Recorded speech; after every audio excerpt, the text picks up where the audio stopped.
Hello and welcome. Today I am going to make a very delicious Odia dish, and that is potol rasa. The taste lies in the gravy, which has a very fine texture to it and very delicious to eat. So let's start.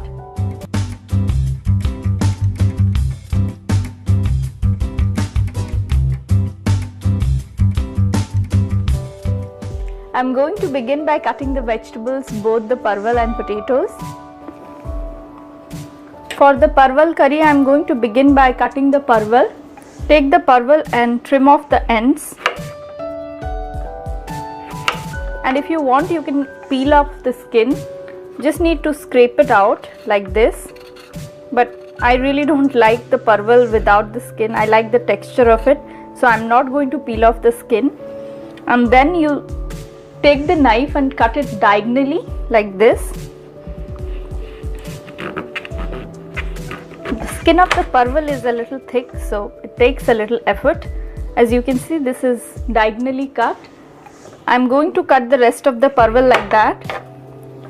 Now I have the potatoes here. I have already peeled off the skin and I have soaked in water so that it doesn't turn dark. The next thing is to cut into big chunks, almost in equal size to the parval pieces. So take the potatoes and start cutting it. Now to the potatoes I am adding some turmeric powder, about a teaspoon of turmeric powder and a teaspoon of salt, and give it a mix. And now to the pointed gourd I am adding some turmeric powder. This is about 1 teaspoon of turmeric powder and 1 teaspoon of salt. Give it a mix. That's it, it's all marinated. Vegetables are cut and marinated. The next step is to deep fry it till it becomes nice golden and brown. I have heated here about 1 cup of mustard oil. Instead of mustard oil, you can use ghee or vegetable oil. Oil is hot. I am adding the pointed gourd or the parval pieces.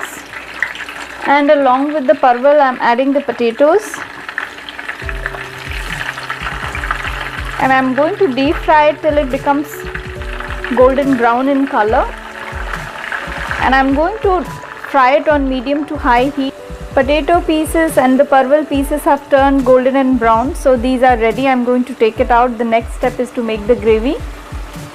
Vegetables are fried. The next step is to make the gravy. For the gravy I am using here some mustard oil, but this depends on your taste. If you want to use ghee or vegetable oil instead of mustard oil, you can always use that. I am using the leftover oil from the fried vegetables for the curry, and this is quite a lot of oil, but we like our potol rasa to have a lot of oil, so I am not going to take out any of the oil.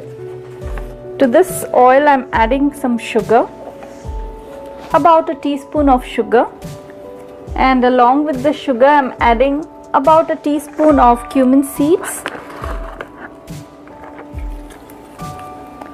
and few bay leaves.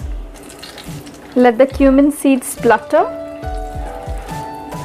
Cumin seeds are done and the sugar has also melted. To this I am adding the onion paste. I have taken here about 1 cup of onion paste, and you need to ensure that all the onion, ginger and garlic has to be ground to a very fine paste, because in this recipe you want a very smooth gravy. And cook the onion paste for about a minute, and then I'll be adding the ginger and garlic paste to it. This dish has a very rich gravy and a very smooth gravy, and that's, as I said, because of the ginger, garlic, tomato and onion, which you need to grind to a very fine paste. I have been cooking the onion for about a minute now. Add in the ginger and garlic paste. I have added here about 2 tablespoons of ginger and garlic paste.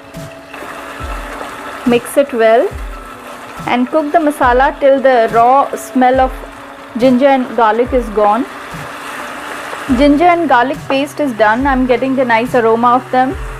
To this I am adding the tomato paste, and this is about 1 cup of tomato paste. And along with the tomato paste, I am adding the dry spices.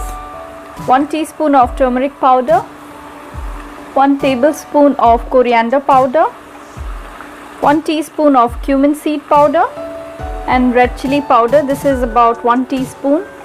Again, this should be according to your taste. After adding the dry spices, give it a good mix. And now I am going to cook this masala till the moisture evaporates and oil starts to separate. Masala has thickened and the oil is getting separated now. You can see it has started floating on top.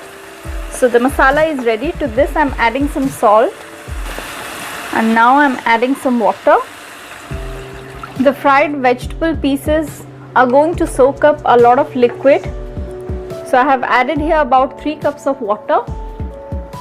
Bring this gravy to a boil, and then I'll be adding the fried vegetable pieces.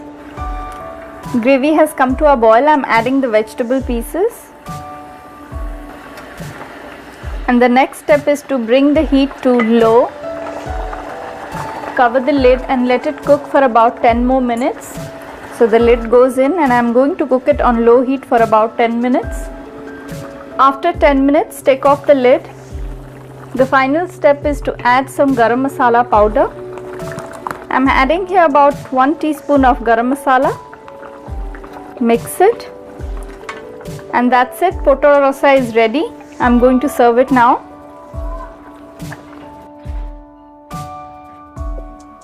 Potara rasa goes really well with some steamed rice, but it can be served with any kind of Indian bread, be it roti, paratha or naan.